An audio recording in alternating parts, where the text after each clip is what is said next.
গুরুত্বপূর্ণ ভিডিও নিয়ে হাজির হয়েছে। যারা নিরাপত্তা রক্ষীতে লিখিত পরীক্ষা দেবেন তাদের কি কি ডকুমেন্ট নিয়ে আসতে হবে এবং ফায়ার ফাইটারে কি কি ডকুমেন্ট লাগবে, কয়েকটি ধাপে এখানে পরীক্ষা হবে, কি কি ধাপ থাকবে, কোন একটি যদি আপনার প্রবলেম থাকে আসলে এত দূর থেকে এত টাকা খরচ করে আসা উচিত হবে না, সেটা আমি ভিডিও শেষে বলবো আসলে কোন প্রবলেম থাকলে আপনাদের আসা উচিত হবে না। আর আপনার প্রবলেম আছে কিনা, আপনি আসবেন কিনা, এই ভিডিওটি শেষ পর্যন্ত দেখুন, তাহলে আপনি বুঝতে পারবেন। নিরাপত্তা রক্ষীতে লিখিত পরীক্ষা দিতে আসবেন তাদের 6টি ডকুমেন্ট লাগবেই 100%। এটা কর্তৃপক্ষ চেয়েছে, আপনি এখন যদি না আনতে পারেন সেটা আপনার বিষয়, বাট কর্তৃপক্ষ চেয়েছে মানে এটা আনতে হবে। এবং ফায়ার ফাইটারেরও একই ডকুমেন্ট লাগবে এবং অন্যান্য পরীক্ষা দিতেও এই ডকুমেন্টগুলো লাগে, সুতরাং এই ডকুমেন্টগুলো অবশ্যই সংগ্রহ করবেন। নাম্বার 1, প্রবেশপত্র বা অ্যাডমিট কার্ড। আপনারা বন্ধুরা ওয়েবসাইট থেকে প্রবেশপত্র যেটা ডাউনলোড করছেন সেটা প্রিন্ট করে নিতে হবে। যদি কেউ প্রবেশপত্র এখন পর্যন্ত ডাউনলোড করতে না পারেন, আমার এই চ্যানেলে আরো ভিডিও দেওয়া আছে, সেটা দেখে আপনারা ডাউনলোড করে নিতে পারেন। 2 নাম্বার 2, আপনাকে জাতীয় পরিচয়পত্র বা এনআইডি আনতে হবে। এটা মূল কপি আনতে হবে। জাতীয়তা সনদ বা নাগরিকত্ব সনদ আমরা এটা চেয়ারম্যান কর্তৃক পাই, বা যারা আপনারা পৌরসভা আন্ডারে আছেন তারা পৌরসভাতেও পাবেন। এটা জাতীয়তা সনদ বা আমরা নাগরিকত্ব সনদ বলি। সার্টিফিকেট, আপনি যে এসএসসি পাস করেছেন সেটার সার্টিফিকেট লাগবে, মূল কপি সঙ্গে নিয়ে আসতে হবে। প্রশংসাপত্র, আপনি যে স্কুল বা মাদ্রাসা থেকে পরীক্ষা দিয়েছেন সেই স্কুল বা মাদ্রাসায় গেলেই তারা প্রশংসাপত্র দেবে, সেটাও আনতে হবে। ফাইনালি আপনাকে মার্কশিট লাগবে। অনেকে এটা বুঝতেছিলেন না যে নম্বর ফর্দ কি।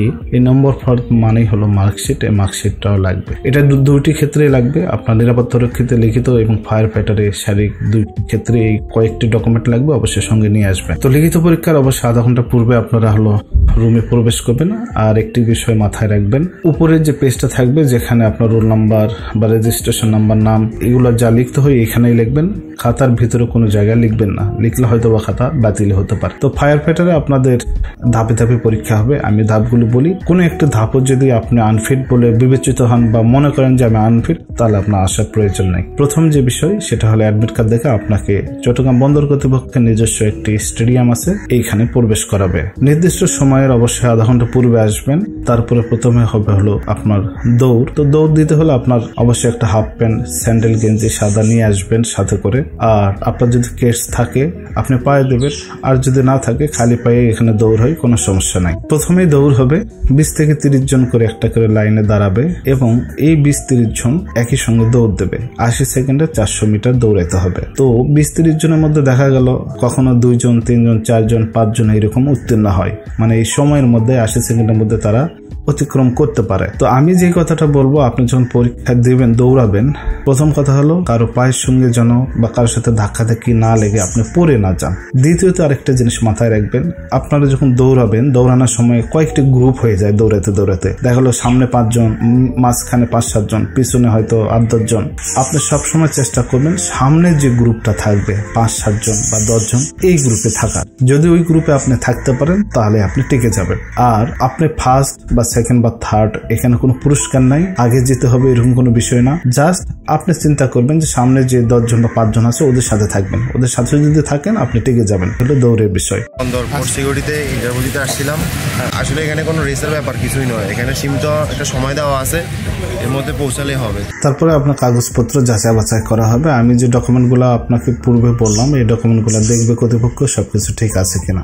এটার পর আপনার উচ্চতা দেখা হবে। আপনার উচ্চতা যদি মিনিমাম 5 ফুট 5 ইঞ্চি হয় তাহলে আপনি এখানে যোগ্য বলে বিবেচিত হবেন। আমি যে কয়েকটি বলবো এর কোনো একটি যদি আপনার কম থাকে তাহলে আপনার পরীক্ষা দিতে আসার দরকার নাই। যেমন আপনার 5 ফুট 5 ইঞ্চি না হয় আপনি 5 ফুট 3 ইঞ্চি 4 ইঞ্চি, আপনাকে এখানে আসার প্রয়োজন নাই। এই যে আপনি হলো লালমনিরহাট কিংবা সেই টেকনাফ তেঁতুলিয়া থেকে আসবেন অনেক টাকা খরচ করে, এটা আসার প্রয়োজন নাই।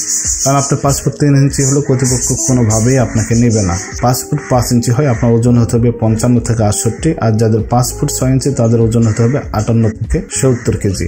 এর ভিতরে বাইরে যদি আধা কেজি 1 কেজি এদিক সেদিক হয় কোনো সমস্যা নেই, বাট অনেক ডিফারেন্স যদি হয় তাহলেও আসার প্রয়োজন নেই। এরপরে দেখবেন নকনি। নকনি বিষয়টা কি আপনি আপনাদেরকে দেখে দেয়। এই যে এখানে যে বিষয়টা দেখুন, এটা হলো নর্মাল ভ্যালু। আপনার এরকম যদি থাকে, অর্থাৎ আপনার পায়ের মাঝখানে হাঁটুর এখানে যদি একটু ফাঁকা থাকে তাহলে এটা সঠিক, কিন্তু এরকম যদি বেশি বাঁকা থাকে এটা সঠিক না, এবং এরকম যদি লেগে যায় তাহলে তো আপনাকে নেবেই না।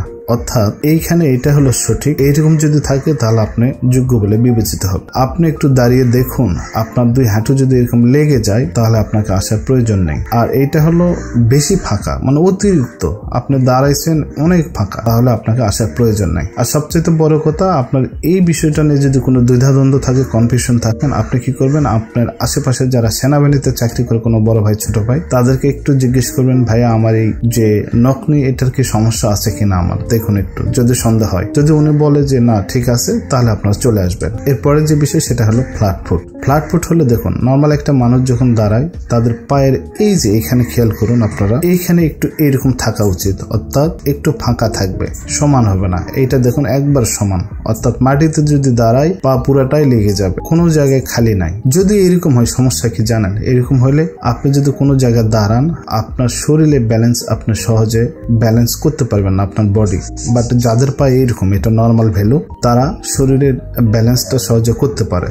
সুতরাং এইটা হলো, যদি এরকম সমস্যা থাকে তারা বাদ পড়বে।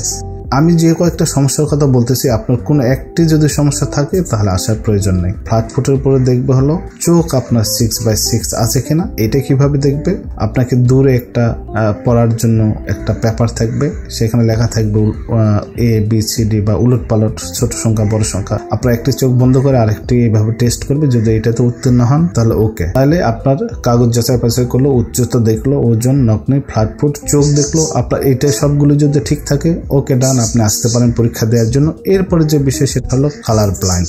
এর ভিতরে একটা সংখ্যা বা একটা অক্ষর, যে কোনো একটা কিছু লেখা থাকবে, সেইটা যদি আপনি পড়তে পারেন তাহলে বুঝবেন যে আপনার কালার ব্লাইন্ড না।